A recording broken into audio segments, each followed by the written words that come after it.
தேவனுக்கு மகிமுண்டாகட்டும். ஆண்டவரும் உலக இரட்சகருமாகிய இயேசு கிறிஸ்துவின் நாமத்தினாலே உங்கள் யாவருக்கும் ஸ்தோத்திரம். பிரியமானவர்களே, சத்திய வழியே நித்திய வாழ்வு என்ற வாயிலாக உங்களிடம் வேத வசனத்தோடு சந்திப்பதில் மிக்க மகிழ்ச்சி. ஆதியாகமம் புஸ்தகம் 6ஆம் அதிகாரம் 8ஆம் வசனம் சொல்கிறது, நோவாவுக்கோ கர்த்தருடைய கண்களிலிருந்து கிருபை கிடைத்தது என்று வேதம் சொல்கிறது. கர்த்தருடைய கண்களிலிருந்து நோவாவுக்கு கிருபை கிடைத்தது சாதாரண காரியம் அல்ல. நமக்கெல்லாம் ஆண்டவர் கிருபை தந்திருக்கிறான்னு சொன்னால் நம்ம ஆண்டவர் இரக்கத்தினாலே நமக்கு கிருபை தந்திருக்கிறார். ஆனால் முற்பிதாக்கள்லாம் கிருபை பெற்றுக்கொண்டது அப்படின்னு சொன்னால் அவருடைய செயல்பாடுகளை பார்க்கிறார் ஆண்டவர்.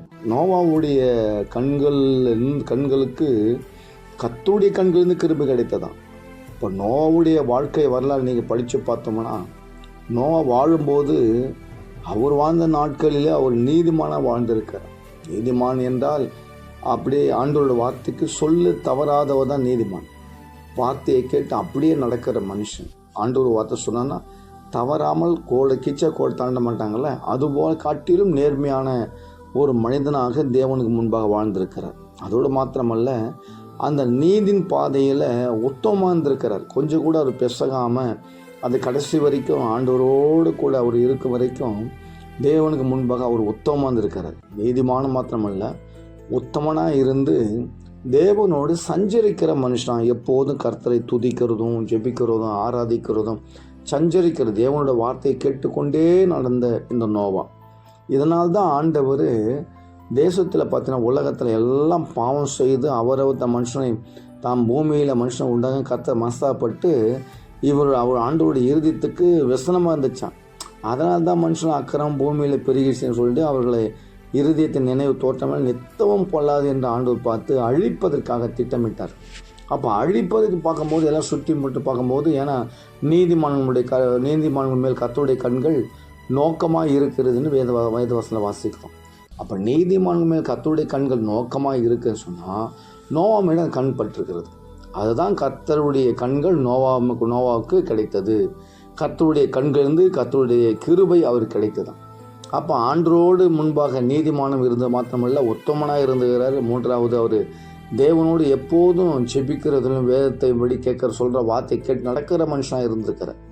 ஆகவே கர்த்தருடைய பிள்ளைங்க நீங்கள் நானும் கூட தேவனுக்கு முன்பாக நீதிமானாக இருக்கணும். நம்முடைய செயல்மானால் நம்முடைய நடக்கையினால் நம்ம நீதிமானாக மாறலை. அவருடைய இரத்தத்தினால் கழுவப்பட்டு நாம் சுத்திகரிக்கப்பட்டு நம்முடைய பாவத்தை ஒரு சிலுவையில் மரணத்தினாலே ஜெயிச்சு இன்றைக்கி நமக்கு பாவத்தின் பரிகாரியை மாறி ஆண்டவர் ஜெயம் கொடுத்தார், விடுதலை கொடுத்தார். அப்போ அவர் நம்முடைய கிரியினால் அல்ல, அவருடைய இரத்தத்தினாலே நம்மெல்லாம் பாவம் மன்னிக்கப்பட்டு கிருபை பெற்றிருக்கிறோம். ஆகவே அந்த கிருபை நம்ம விட்டு விடாதபடிக்கு நம்ம ஞானமாக நடந்து கொள்ள வேண்டும். அப்போ நோவோட ஆண்டவர் இந்த உண்மையும் நீதி நேர்மை நடந்தார் வேதம் சொல்லுது இல்லையா? அதனால தான் ஆண்டவர் நோவாகிட்ட ஒரு கதை சொல்கிறார். நோவாவே, இந்த பூமியில் இருக்கிற மனுஷனை நான் பார்த்தேன், எல்லாம் சீர்கெட்டு போனது, மாம்சமான யாவருமே பூமியில் இருக்கிற எல்லா வழிகளும் அவங்க கெடுத்து கொண்டு இருக்கிறாங்கப்பா.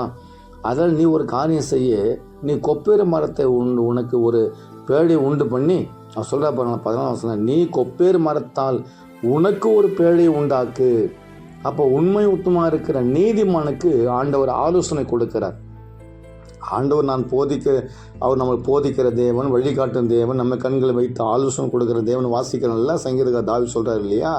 அப்போ நோவாவுக்கு ஒரு ஆலோசனை கொடுக்குற, நான் பூமியில் உள்ள அனைத்து மனுஷர்களையும் மிருகங்களையும் அழிக்க போகிறேன், அதனால் நீ என்ன செய்ய, ஒரு கொப்பேறு மரத்தால் உனக்கு ஒரு பேழை உண்டு பண்ணு, உன் குடும்பத்துக்காக ஒரு பேழை உண்டு பண்ணு சொல்லி அந்த பேழையின் அறைகள் உண்டு பண்ணுவதற்கு அது உள்ளும் புறம் கீழ் பூசத்திலிருந்து அளவிலிருந்து எந்த மரம் போடணும், எந்த கீழ் பூச வேண்டும், எல்லா காரியத்தையும் எத்தனை அடுக்க வைக்க வேண்டும், எல்லாத்தையும் தெளிவாக என்னென்னலாம் ஆண்டவர் சொன்னாரோ அதே போல் செய்து முடித்தவர் தான் இந்த நோவா.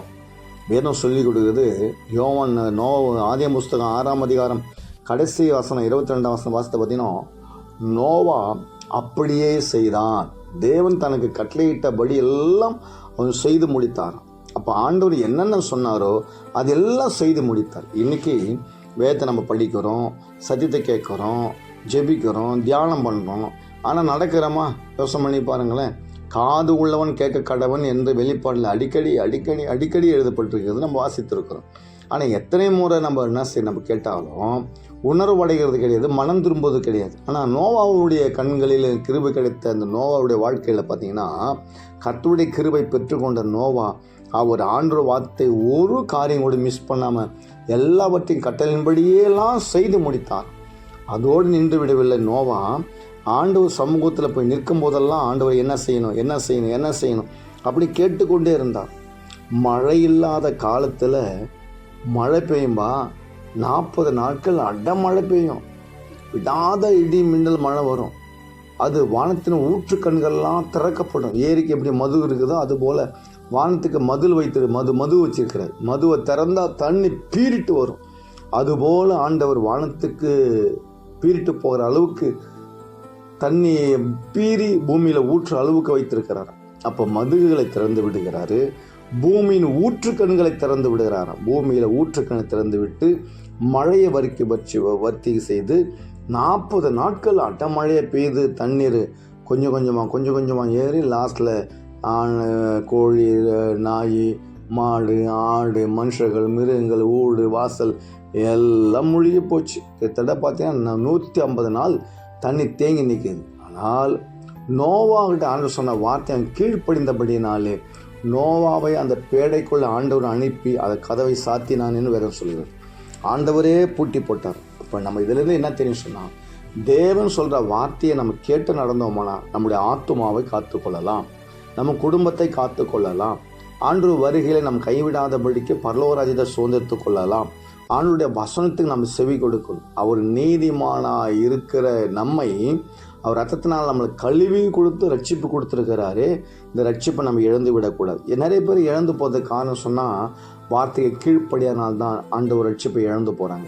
அநேக பின்மாற்றம் போகிறதுக்கு காரணம் சொன்னால் வசனத்தை நம்புவதில்லை. ஆகவே இன்றைக்கு நீங்கள் நானும் கூட வசனத்தை நம்பி அதை ஏற்றுக்கொண்டு அவர் கீழ்ப்படிந்து நடக்கும்போது நம்முடைய வாழ்க்கை, நம்முடைய குடும்பத்தை கர்த்தர் ஆஸ்வதிக்கிறது மாத்திரமல்ல, இம்மையிலிருந்து மறுமைக்கு நம்ம கொண்டு போகிற தேவனாக இருக்கிறபடினாலே நம்ம அவர் வார்த்தையை நம்ம கேட்டு நம்ம கீழ்ப்படிந்து வாழ கர்த்தர் நமக்கு உதவி செய்யும்படியாக நம்ம ஒவ்வொரு நாள் ஜெபிக்கணும். நோவா அப்படிதான் தேவனுக்கு முன்பாக நீதிமான மாத்திரமல்ல, உத்தமமாக இருந்தார், தேவனோடு சஞ்சரிக்கிற மனுஷனாக இருந்தார். அப்போ அவருடைய நாம் கூட அவருக்கு முன்பாக உண்மை உத்தமாக இருக்கும்போது, நீதிமான உத்தமத்தில் நடக்கும்போது, தேவனோடு எப்போதும் சஞ்சரித்து நடக்கும்போது தேவன் நம்ம குடும்பத்தை காப்பாற்றி நம்முடைய வாழ்க்கையை ஆஸ்வதிக்கிற தேவனை நம்ம மறந்துவிடக்கூடாது. ஆகவே உலகத்தில் உள்ள அனைத்து கோடி ஜனங்களும் அழிந்து போனார்கள். ஆனால் நோவா குடும்பம் மாத்திரம், நோவாவும் நோவாவுடைய மனைவியும் அவர் 2 பெண் பிள்ளையும் ஆண்டவர் சமூகத்தில் வசனம் சொல்கிறது, அவர்கள் பிள்ளைகள் காப்பாற்றப்பட்டார்கள் என்று வேதத்தில் வாசிக்கிறோம். ஆகவே இன்றைக்கி நாம் கூட தேவனுக்கு முன்பாக தேவனுக்கு கீழ்ப்படிந்து நடப்போமானால் எப்படி நோவாவையும் சேம், காம், யாபேத் என்னும் 3 குமாரரையும் பெற்றிருந்த அந்த குமாரர்களும் மனைவிகளும் மொத்தம் பார்த்திங்கன்னா நோவாவுடைய மனைவி, அதே போல் சேம், காம், யாபேத் 6 பேர், 6 அவருடைய மருமகள். அப்போ 6 பேர் ஆச்சா. அப்புறம் நோவாவுடைய மனைவி பார்த்தீங்கன்னா 8 பேர் காப்பாற்றப்படுகிறார்கள் வேதத்தில் வாசிக்கிறோம். ஆகவே இந்த நாளிலும் கூட வசனத்துக்கு நம்ம கீழ்ப்பிடிப்போமானால் தேவன் நம்மையும் நம் குடும்பத்தை காப்பாற்ற மாத்திரமல்ல, கர்த்தர் நம்மளை ஆசீர்வதித்து பரலோகத்துக்குரிய ராஜ்யத்தை சேர்த்துக் கொள்வார். வசனம் சொல்கிறது, நோவாவோ எபிரேயர் புஸ்தகத்தில் வாசத்தை பார்த்தீங்கன்னா 11ஆம் அதிகாரம் 6ஆம் வசனம் சொல்லப்படுகிறது. நோவா சொல்கிறாரு, நோவா தன் குடும்பத்தை காப்பாற்றுவதற்காகவே பேடையை உண்டு பண்ணாராம். அப்போ நம்முடைய குடும்பத்தை காப்பாற்றுவதற்கு நாம் தேவன் சொல்லுகிற இந்த பேழையாகிய வேத வசனத்தை நம் கீழ்ப்படிந்து நடப்போமானால் நம்மையும் நம்ம குடும்பத்தையும் காப்பாற்றி கொள்வதற்கு ஏதுவாக இருக்கும். அந்த வசனத்தை வாசித்துக்காம எபிரேயர் புஸ்தகம் 11ஆம் அதிகாரம் 6ஆம் வசனம் அவசியம். விசுவாசம் இல்லாமல் தேவனுக்கு பிரியமாய் இருப்பது கூடாத காரியம். ஏனென்றால் தேவனத்தில் சேருகிறவன் அவர் உண்டென்றும் அவர் தம்மை தேடுகளுக்கு பலன் அளிக்கிறவர் என்றும் விசுவாசிக்க வேண்டும். விசுவாசத்தினாலே நோவா தற்காலத்திலே காணாதவைகளை குறித்து எது மழை பெய்தது அவர் பார்க்கவே இல்லை.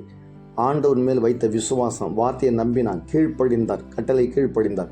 விசுவாசத்தினாலே நோவா தற்காலத்திலே காணாதவைகளை குறித்து தேவ எச்சரிப்பு பெற்று பயபக்தி உள்ளவனாகி தன் குடும்பத்தை ரட்சிப்பதற்காக பேழையை உண்டு பண்ணினான். அதனாலே அவன் உலக ஆக்கினைக்குள்ளானதென்று தீர்த்து விசுவாசத்தினால் உண்டாகும் நீதிக்கு சுதந்திரவாளி ஆனான் என்று வாசிக்கிறோம். ஆகவே இன்றைக்கு கூட நாம் ஆண்டவர் வார்த்தை கீழ்ப்படி நடக்க கர்த்தர் கிருபை தரும்படியாக ஜெபிக்கலாம். பரிசுத்தமும் இரக்கம் நிறைந்த பரலோக பிதாவே, நோவாவுக்கோ கர்த்தராகிய உம்முடைய கண்களில் இந்த கிருபை கிடைத்தது போல எங்களுக்கும் கிருபை கிடைக்கும்படியாக நீ ரட்சிப்பு கொடுத்திருக்கிறீர், ரத்தம் சென்றிருக்கிறீர். ஆண்டவர், நான் தெரிந்து கொள்வதற்கு உம்முடைய வேத புத்தகத்தை எழுதி என் கையில் கொடுத்திருக்கிறீர். அதுக்காக நன்றி. இந்த நாளிலே ஆண்டவர், நாங்கள் தியானித்த வசனத்தின்படி நோவா கீழ்ப்படிந்தது போல நாங்களும் கீழ்ப்படிந்து எங்கள் குடும்பத்தை காப்பாற்றிக்கொள்ள, எங்கள் ஆத்மா பரலோகத்தை சுதந்திரித்துக் கொள்ள பரிசுத்தாவினர் உதவி செய்யும். இது கேட்கிற சிறியோர் பெரியோர் தேவதாசை யாவரையும் ஆசீர்வதித்து ரட்சித்து காத்துக்கொள்ளும். இயேசு கிறிஸ்துவின் நாமத்தில் வேண்டி நன்றி சொல்கிறேன், என் ஜீவனுள்ள நல்ல பிதாவே. ஆமேன், ஆமேன், ஆமேன்.